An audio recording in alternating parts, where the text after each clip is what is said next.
going to be covering project cost estimating, which is, yesterday we did scheduling, and many of you may have already been here for that. And today we'll move on to cost estimating, which is the next step in planning our projects. So, of course, just like with schedules, your project cost estimates must be really important. And, you know, a lot of construction projects are fixed price, or, you know, the subcontractors are quoting fixed price work. So it's important that detailed planning, specifications, and cost estimates are required up front, because, you know, fixed price, as you all probably know, relies on actually understanding the work up front. So poor estimating, whether you're estimating over or under, can result in reduced profit or even losses if you've underestimated the cost. It can result in project cancellation if your costs are not accurately estimated, because you may find that the project's no longer viable. It can also result in reduced quality of work done or the materials used in the work, because if you have underestimated the cost, then sometimes there's a tendency to cut corners with the work, or supply cheaper materials, which has happened in a lot of building projects, as we often hear in the news, when those cheaper building materials cause problems because of poor quality. We've seen a lot of that with even the cladding on a lot of home units. Of course, it can reduce customer satisfaction, because the customer is going to pick up on all these things, and they may not want to employ you next time. And of course, poor company reputation. So it's something that's so important to keep a business going. And of course, I mentioned overestimating as well, because that can, in the end, cause you to lose business. So it's a very fine line between being competitive or making losses. So this comes with experience, of course. But if you underestimate a project, you know, you're going to make losses on it, you might as well not have done it.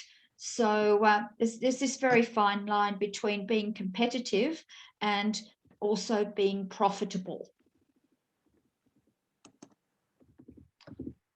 So cost estimating is a skill. So there are various methods of estimating costs for projects, and it's something that we need to learn as we become project managers and get to the point where we are estimating costs. So what I'm going to do first is just talk about the types of project costs. And the first type of project costs are called direct costs. And they're the actual costs of doing the project work.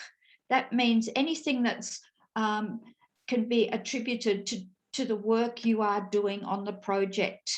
And that includes the cost of resources to complete the project activities. And that includes people, equipment, and materials. It also includes things like site-specific insurance or permits that you might need for the job, any costs with regard to warranty after the job is finished, the defect rectification period. You need to allocate some money to cover that.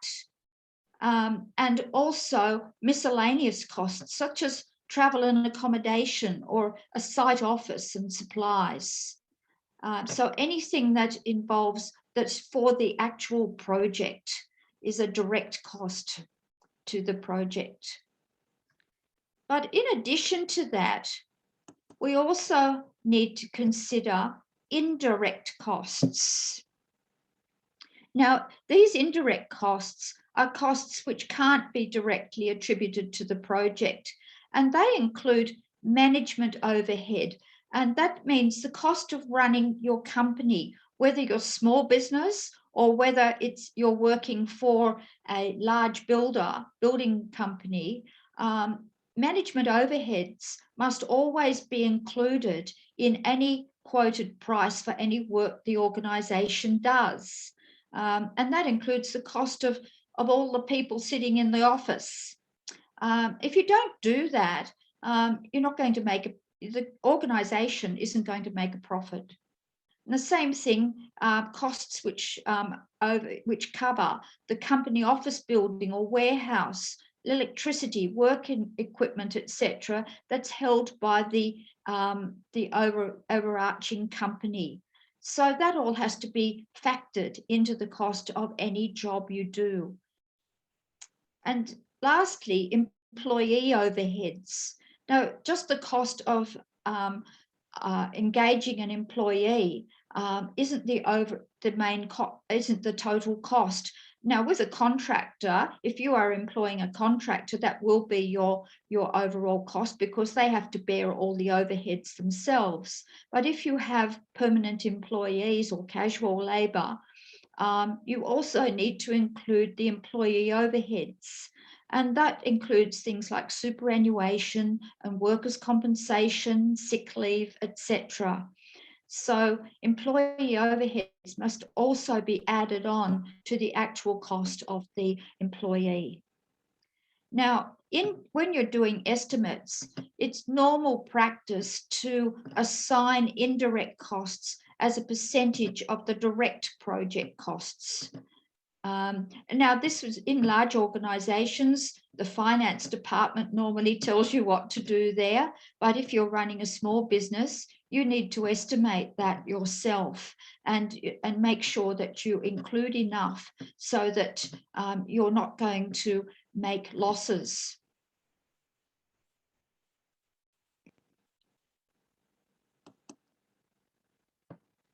Now, I'm going to just talk about estimating direct project costs because they're the ones that are very variable. As I said, indirect costs can be factored in as percentage of direct costs. So it's the direct costs that we need to really focus on when we're providing an estimate for a job. Now, before you start, you need to know, of course, what work needs to be done. We need to know how many people are needed and what skills are required, how long they'll be needed for, and what equipment and materials are needed. So without all that information, you can't start really estimating your cost.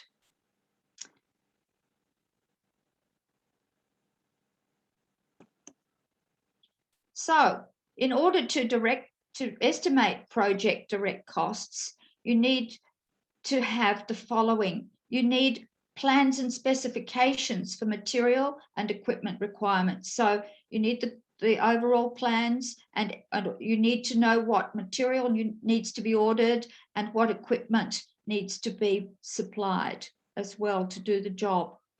So the next thing you need is the work breakdown structure. In other words, I'm going to talk about that in more detail, but that means the breakdown of the work that needs to be done on the project.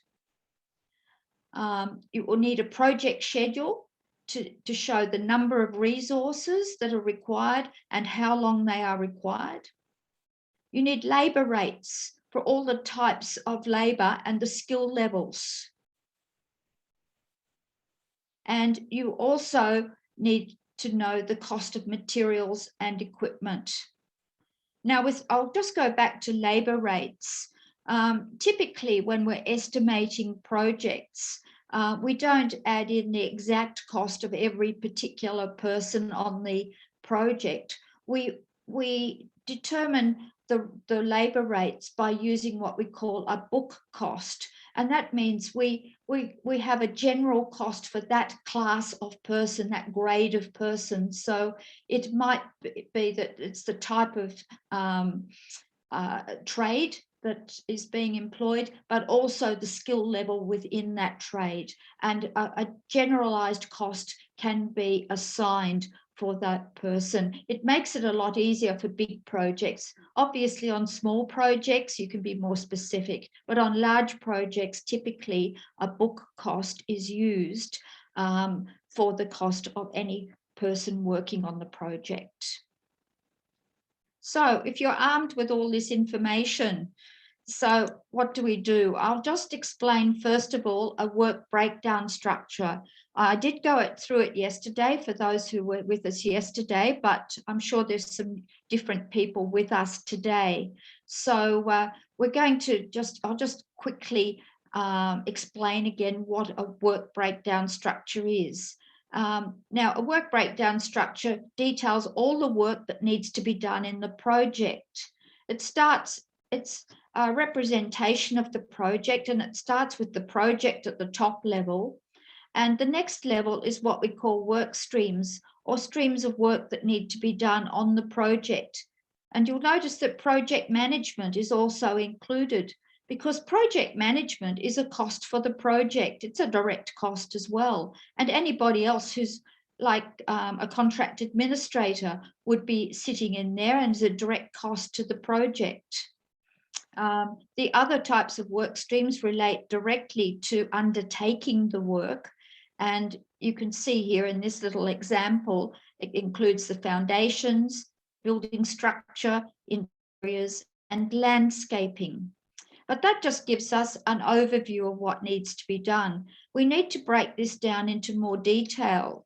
And we call these details listed below work packages. And a work package is a chunk of work that can be managed, scheduled, and costed. Now, typically work packages in building projects are often outsourced to subcontractors, and the subcontractor will provide the costing for each work package. So for a subcontractor, you'll be doing your estimating within the context of a work package. But for the overall builder, you have to draw this all in together to create an overall cost estimate for the total job. So a work package, you can see here for the foundations, we've got drawing the blueprint, digging the earth, getting the material or labor, and laying the foundation. Now you can see there that there may be different people actually undertaking the work or even in charge of the work for each one of those work packages. So each one of those packages must have an overall cost. And that if you are employing a subcontractor, then you need to know the overall cost. And he would also be calculating the direct cost and the indirect cost for that work, because he needs to make a profit on the work that he's doing for the project. Okay. So once you have all that information for each work package, you can add it all up to produce an overall project cost estimate for direct costs. And of course, if you're receiving input from subcontractors, there will be some indirect costs included in those particular estimates.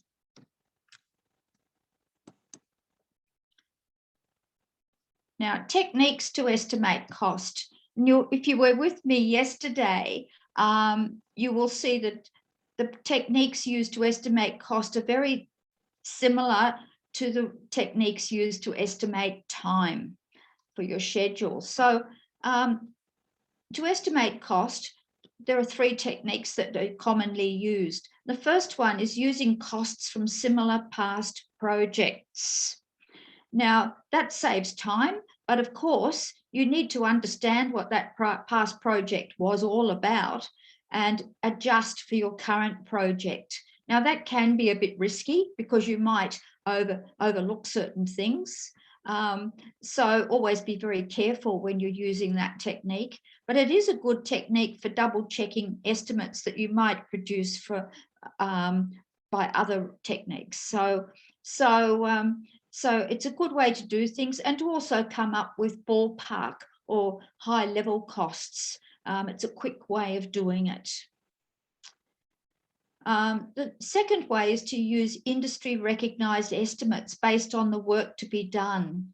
And that's often called parametric estimating. And it means that you're using published tables of costs to cover any trade work to be done. It's the quantity surveyors use these tables to estimate costs for building projects. And it's certainly a method used by tradespeople to estimate their costs. And an example is the cost per metre to lay flooring. And often that cost per metre to lay flooring can include the cost of the material. So it could be just the cost for labour, or it could be the cost for labour and material, especially if you're a tradesman and quoting to your customers for flooring. It tends to be the total lot. This technique's very common in both engineering and construction, and the tables that I'm referring to are published and can be purchased. So large organisations have access, purchase these tables, and their quantity surveyors use them, and they also use them for making their own cost estimates for large jobs. It's quite an accurate way of estimating, and again, it certainly saves a lot of time. The third way is bottom-up estimating, and that means you go down to the lowest level in the work breakdown structure that you can, and I'll just go back to it. Now, for each work package, you can divide that into break it up into even more detailed activities. So for each work package, you'll have a lot of different activities you need to do. With bottom-up estimating, you go down to the lowest level that you are comfortable with and start doing detailed estimates for each activity at that level.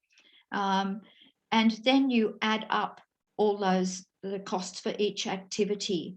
Obviously, that takes a lot of time, but it is the most accurate way of estimating. And it's the best method if you're doing something for the first time, because we all tend to be over-optimistic when we estimate. And if we haven't done things before, we'll be very over-optimistic, and we'll miss a lot. So remember that it's important to think about all the small things that need to be done. And this applies to your scheduling as well, because that contributes to your cost estimating. So in order to come up with a very detailed cost and a more accurate cost for work that you're not too sure about, I recommend the bottom-up estimating approach.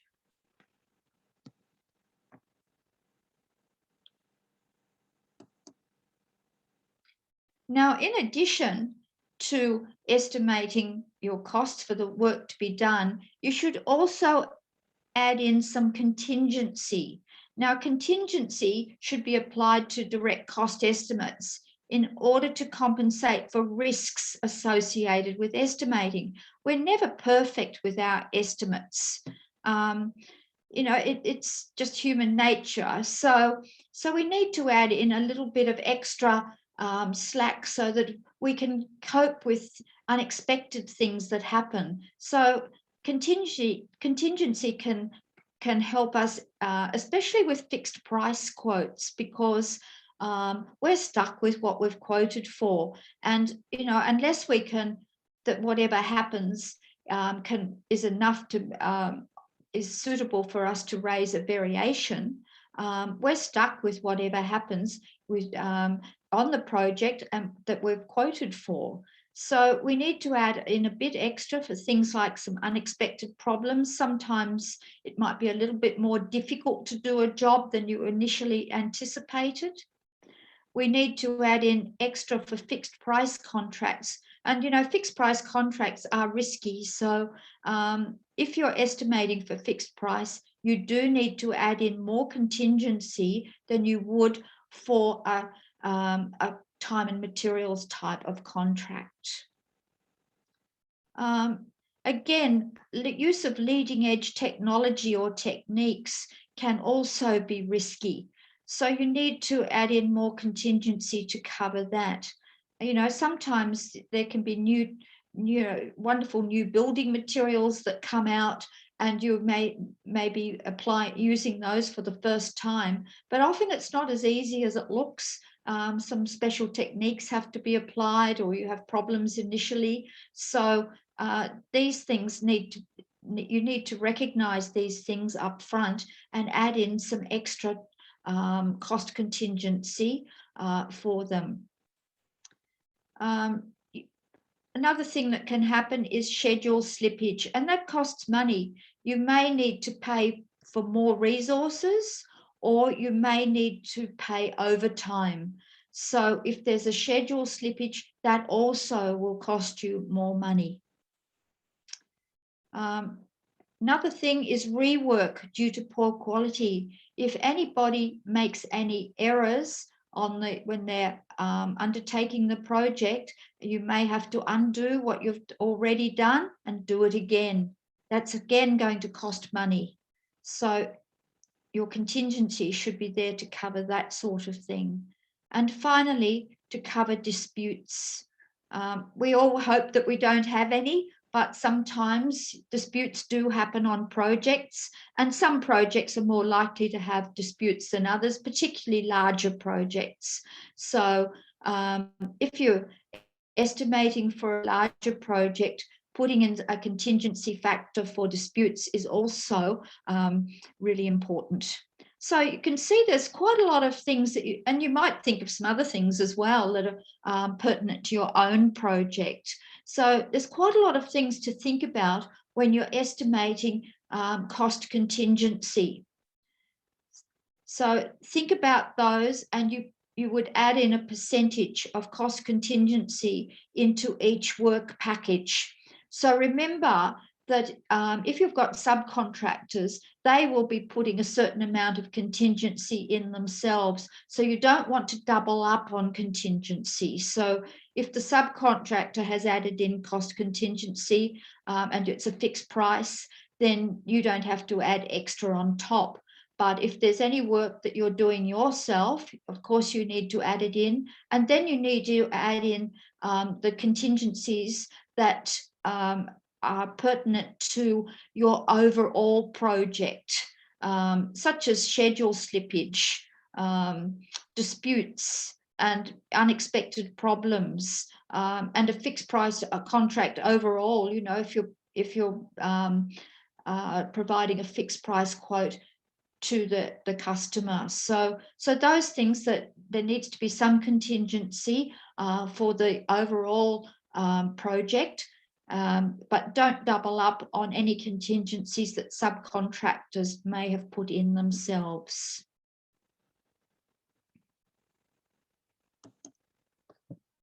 So some other cost estimating considerations. Building projects often have a very long time frame. So cost estimates also need to take into account impacts to cost caused by a lot of different things. You may have price increases for materials. So that needs to be factored in. Currency fluctuations. If you are importing goods from overseas, there's usually a time lag, and we know that currency fluctuates quite dramatically at times, even from day to day. So if you are importing goods or materials from overseas, typically you should put in currency hedging, which which will mean that you're paying a fixed amount for whatever you're importing. Now, currency hedging means that you're usually paying more than the current price for that material, but it won't change. So if the actual price of the material goes down, then you're paying more than you probably would normally. But if it goes up, then you're covered.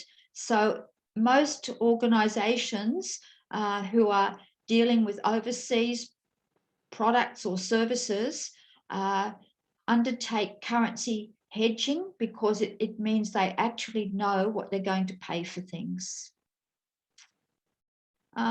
Site conditions and access. Now, if you have difficult site conditions and access to the site, then that can cost more money as well. You might need to bring in larger equipment, bigger bulldozers to cope with the slope, for example. You may need to have traffic control people to help out if there's difficult access. So these things need to be really considered as well and added into your cost estimates. Weather considerations. Weather considerations could be if you had a lot of rain. We all know that if you're doing the foundations at that time and we suddenly have a lot of rain, the whole place fills up with water and looks like a swimming pool, and you have to bring in pumps to pump it out, etc. So that's extra cost to the project as well. Health, safety, and environmental considerations. Again, there may be aspects of the site or the building project in general that create some specific safety considerations. You may need additional fencing.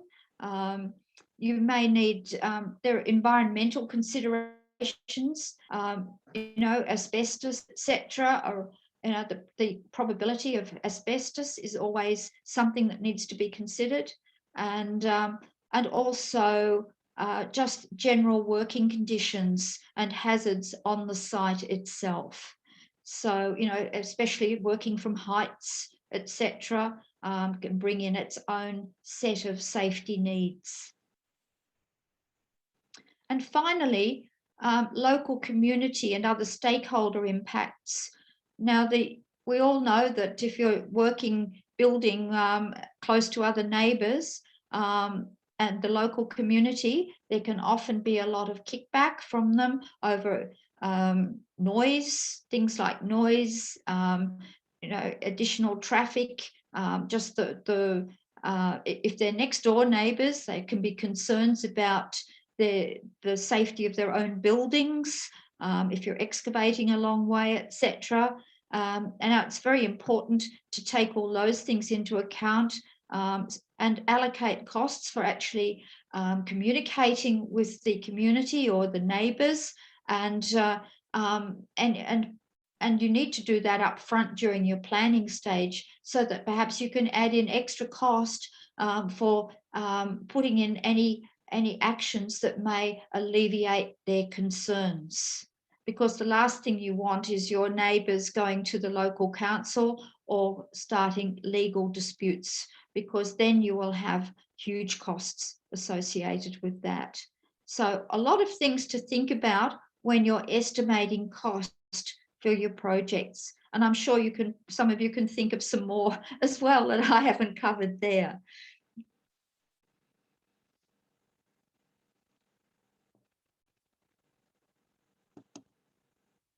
Now, just to summarize, the project cost estimating summary.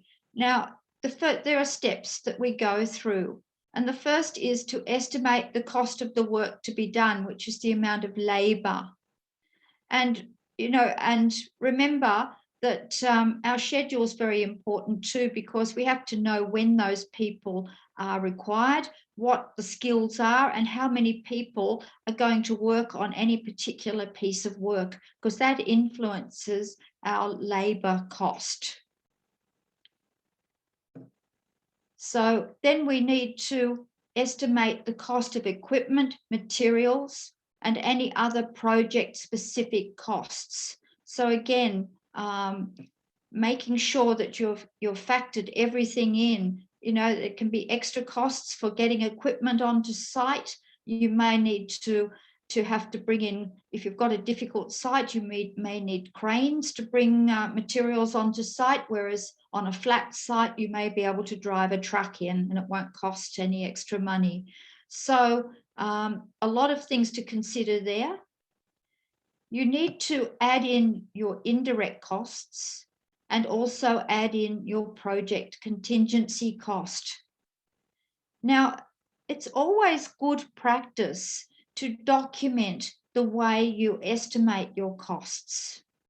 And we call that, we all forget. Once we've finished these things and put it aside, we all forget the detail. And, you know, if you are serious about your cost estimating, it's a very good practice to document how you estimated the costs. And you should set up a little table which details how the costs were estimated for each work package on the project. And that should be the type of estimate, who did the estimate, how much contingency was put in, and build up an overall picture of the cost estimating for the project. And we call that a basis of estimate document. And that is very important, or a BOE. You'll often see it referred to as a BOE, basis of estimate. Now, not only is that really good if there are any problems regarding costing on your project, you can go back and really analyze it to see what went wrong, which parts of your cost estimates didn't work so well. And that's really important when we're thinking about doing things better next time. So we learn lessons from that. But the basis of estimate is also really useful for future projects, because you can use it to help you with your estimating for future projects, so that you don't have to start from scratch each time. And it will remind you of what worked well, what didn't, and also give you some clues on what to do for your next projects. So you can save a lot of time in the future if you have those documents. So it's very much worth the effort to document your cost estimating techniques, and it will save you time later on. Now, if you are supplying services to a customer, then you also must remember to add in profit, your profit margin. And I know that sounds obvious, but believe me, I have actually seen people do cost estimates for customers and totally forget the profit. And guess what? They didn't actually make any profit. They actually made some losses because, you know, sometimes if you haven't estimated too well, those losses eat into your profit margin, but you may still make a profit, but it's reduced. So always remember to add in the profit, and you will need to determine what you require as a profit margin on your project. So you not only have your costs, you also have your profit. Now, remember, once you've documented all your costs, you should then spread out. If you're managing a large project, it's important to work out what the cash flow is for your project. And you should document the cash flow over the life of the project. So if you look at your work breakdown structure and your schedule particularly, then you should allocate the costs to the time frame that's shown in the schedule. And that enables you to manage your cash flow over the project, because you don't need all the money up front. You won't be spending it all up front. You will be spending it as you go through the project. And of course, you'll be also asking on a longer project, you'll be asking for progress payments to assist you. So in order to calculate what those progress payments are, or need to be, you need to calculate the cash flow, how much money you'll be spending at various milestones as you move through the project. And that will then give you the information you need to calculate what the progress payment should be. So, and we call that a time-phased budget. So just remember that your schedule is so important in after you've estimated the overall cost for your project. You should then break it down into the costs, say per month, for as you move through the project for larger projects, so that you can then manage your cash flow as you move through the project.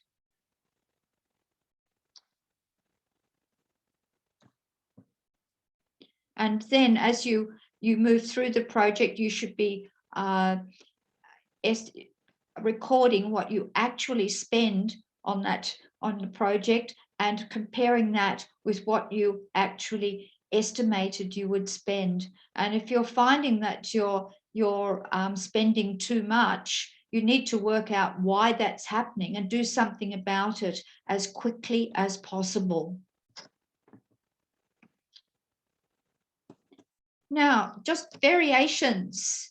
Now, variations are things that always happen in building projects, and variations can happen for all sorts of reasons. A lot of them are generated by the customer who wants something different and change their minds, and they're good variations because it means you can make more money from them. But some variations are generated because of where the specifications or the plans may be incorrect in some way, and they need to be changed, or there could be unexpected site conditions or problems on the site in the building which mean that you have to actually change the way you are doing things. Now, every variation, of course, needs to be costed, and also the impact on the schedule needs to be determined, and it's an important piece of work. So that just again, you have to cost the work that needs to be done for the variation, but remember that you need to be realistic about that work. So the other things you need to consider are the cost of any rework that may be required in order to implement that variation. It could be that you have to undo something you've already done.